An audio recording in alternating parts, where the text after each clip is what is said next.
kulan wanaagsan saaxiibada qiimaha badan waxaad ku soo dhawaataan bartayda YouTube-ka qodobada aan idinku heena waxaa ka mid noqonaya Axmed Madoobe oo si cad u hor istaagay wafdi uu hogaaminayo Ra'iisul Wasaare Xamse oo lagu waday in Kismaayo uu ka dago haddaba sababtu maxay tahay qodobada kale waxaa ka mid noqonaya guddiga dhawaan uu magacaabay Axmed Madoobe oo doorashooyinkooda oo maanta talaabo adag qaadi doona waan idin soo gudbin doonaa sidoo kale xog wararkii ugu dambeeyay qodobada kale waxaa ka mid noqonaya madaxweynaha dawladda federaalka Soomaaliya Xasan Sheekh Maxamuud oo khudbad dhinacyo badan taabanaysa ka jeediyay shirka iskaashiga caalamiga Islaamka kaas oo uu ku sheegay in arinta Gaza ay tahay mid cid walba looga baahan yahay inuu istaagto waxaad kaloo daawan doontaan oo warkayaga ku jira howlgalo saacadihii la soo dhaafay ciidamada dawladda federaalka Soomaaliya ay ka sameeyeen gobolka Galgaduud saraakiisha ciidanka dawladda oo dagaalkaasi guulo ka sheegtay qaybaha dambana waxaa daawan doontaan Israa'iil oo wali wada duqeymaha Gaza iyo sidoo kale Lubnaan qodobada ay wixii nagu soo kordhaa ayaad warkayaga ku daawan doontaan waa 12 November sanadka 2024 saaxiibada qiimaha badan qodobada aad daawateen oo faahfaahsan intaan gudaha u galin waxaan idin ka codsanayaa haddii aad nagu cusub tahay fadlan subscribe inoo saar haddii aad hore noola joogtana waan kaaga mahadcelinaynaa inaad halkan saaxiib nagu la noqoto aragtidiina barta hoose ee commentigana inoogu reeba haddii aynu ku bilowno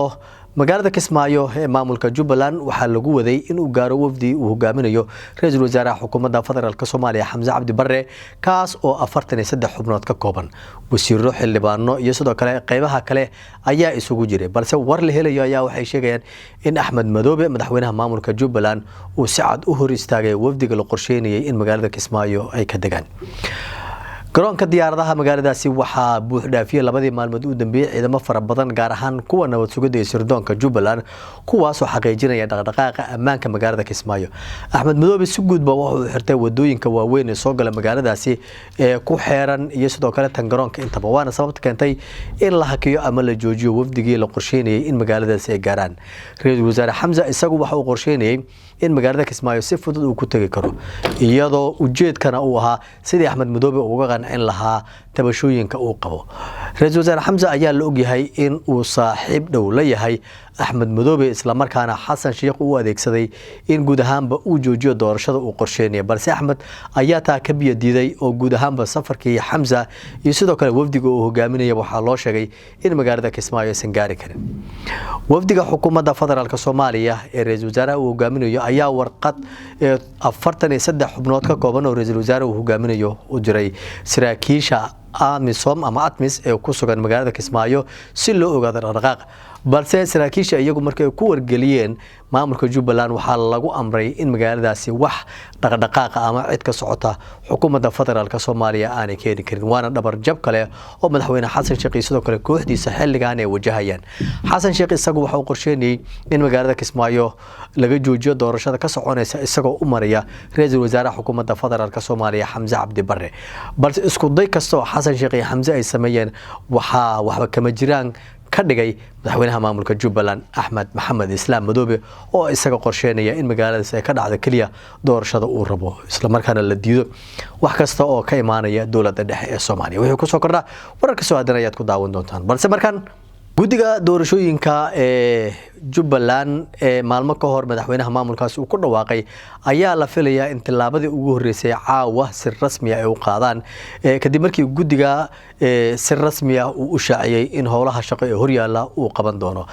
sanadkan waxay ka duunaan doontaa doorashada Jubbaland sanadii hore inkastoo aan la shaacin hanaanka ay marayaan guddiga doorashooyinka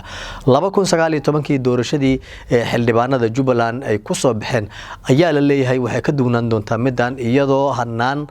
ka duwankii hore iyadoo guddiga ay marayaan inkastoo guddiga uusan shaacin tilaabooyinka iyo sidoo kale habka la marayo ayaa haddana warar hoose ee la helaya waxay sheegayaan in kala duwanaansho sidii hore ay dhici doonto guddiga ayaa la filayaa in sida ay si lamid ah saacadaha soo aadan ay soo saaraan jadwalka doorashooyinka xildhibaanada kadibna la guda galo tan madaxweynaha maamulka Jubbaland oo la ogyahay markasta inuu ku soo bixi doono Axmed Madoobe diyaar garowgii ugu dambeeyay ayuu ku jiraan guddiga doorashada iyo sidoo kale qaban qaabadiisa waxaana la filayaa in war weyn goordhow Jubbaland uu ka soo baxo qodobo dhowr xiiso badan ayaa inoo soo socda saaxiibada qiimaha badan markana madaxweynaha dawladda federaalka Soomaaliya Xasan Sheekh Maxamuud oo wali ku sugan dalka Sacuudiga ayaa khudbad dhinacyo badan taabanaysa waxa uu ka jeediyay shirka iskaashiga Islaamka halkaas oo ay ka soo qayb galeen wadamada Islaamka iyo sidoo kale kuwa Carabta intaba shirka waxa uu diiradda ku saaray madaxweyne xasan sheekh maxamuud in aan indhaha laga qabsan karin dhibaatooyinka Israa'iil ay ka geysanayso marinka Gaza iyo sidoo kale Lubnaan isagoo madaxweyne xasan sheekh khudbadiisa ku sheegay in ay tahay in si wada jir ah loogu gurmado dadka ku dhibaataysan Falastiin oo dawlad walba looga baahan yahay in kaalinteeda qaadato waxa uu tilmaamay in ka dawlad ahaan Soomaaliya mar walba ay diyaar u tahay isla markaana ay ka danqanayso dhibaato walba oo Falastiiniinta la soo gaarsiiyo xasan sheekh waxa uu sheegay in Israa'iil iyadu ay sameysay waxyaabo ka baxsan bini'aadanimada isla markaana ay laysay caruur iyo sidoo kale haween taas oo ka baxsan xeerka dagaalka iyo sidoo kale qaanuunka caalamiga marka la eego madaxweyne xasan waxa uu sidoo kale sheegay in dhibaatada Israa'iil ay ku hayso marinka Gaza ay tahay mid indhaha aan laga qabsan karin isla markaana loo baahan yahay in cid walba ay si cad uga jawaabto iyadoo aan leexleexad lahayn xasan sheekh waxa uu tilmaamay in ujeedka ugu weyn ee la isugu yimid ay tahay sidii guud ahaanba war cad looga soo saari lahaa isla markaana dawladaha carabta iyo sidoo kale islaamkaba ay meel cad ka istaagi lahaayeen in Israa'iil ay joojiso dhibaatooyinka ay ku hayso wadamada carabta Israa'iil qorshaha ugu weyn ay leedahay waxay tahay in la helo Israa'iilta weyn oo macnaheedu uu yahay inay qabsato wadamo badan oo ay ku jirto Sacuudiga Masar iyo sidoo kale wadamo kale oo carabta balse dhinaca carabta marka la eego iyagu uma jeedaanba in ay Israa'iil qorsheynayso qorshayaashaas waaweyn oo ay ku doonayso in wadamadaas guud ahaanba ay kula wareegto waxaana dhinaca kale marka la eego garab ku siinaya dawladda dalka Itoobiya oo iyadu marin badeed ka rabta Soomaaliya haddii ay ka heshana Israa'iil waxay fursad u noqonaysaa in halkaasi ay cadaadis ka saarto Masar iyo sidoo kale dawladda Sacuudiga Carabiga isla markaana ay duqeymo fuliso balse dawladaha carabta iyo sidoo kale islaamka ayaa hadda u muuqanaya kuwa baraarug yar fahmaya iyadoo dawlad walba ay ka gaabinayso in si rasmi ah banaanka ay u soo istaagto maadaama Israa'iil garab buuxa ay ka haysato dawladda dalka Mareykanka Trump oo dhawaan ku guuleystay doorashada madaxtinimada ee Mareykanka ayaa waxa uu si cad u sheegay in Israa'iil iyadu mar walba ay garab taagan tahay isla markaana ay u diyaarinayso sidii guud ahaanba ay u qabsan lahayd dhul badan oo Mareykanka iyo sidoo kale Israa'iil bay aaminsan yihiin in Israa'iil iyadu ay leedahay oo hore ay u weysay balse hadda la rabo mar kale in gacanta loo geliyo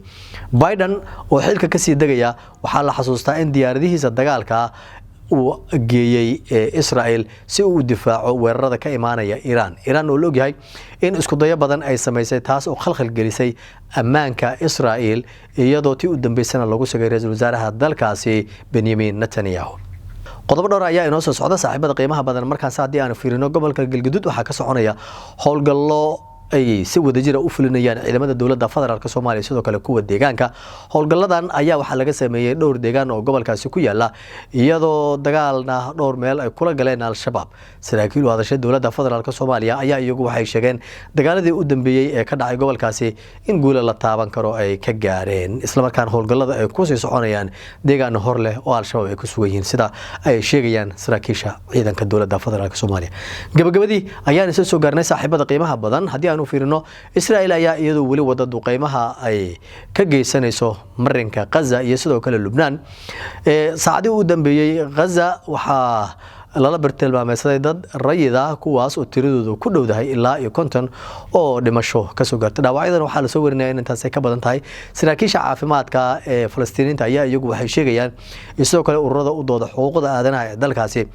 in Israa'iil dhibaatada ay halkaas ka geysanayso ay sii kordhayso maalinba maalinta xigta isla markaana aysan jirin cid ka hadlaysa dhibaatooyinkaasi Lubnaan sida ay si lamida saacadii u dambeeyay waxa lagu dilay ku dhawaad 30 qof oo caruur iyo sidoo kale dad shacab u badan kuwaas oo duqeymo ka imaanaya Israa'iil lagu baabiyay dhismayaal badan oo halkaas ku yaala guud ahaan warkaad kala socoteen saaxiibada qiimaha badan barteena waa naga inta wixii nagu soo kordhana wararka soo aadan ayaad ku daawan doontaan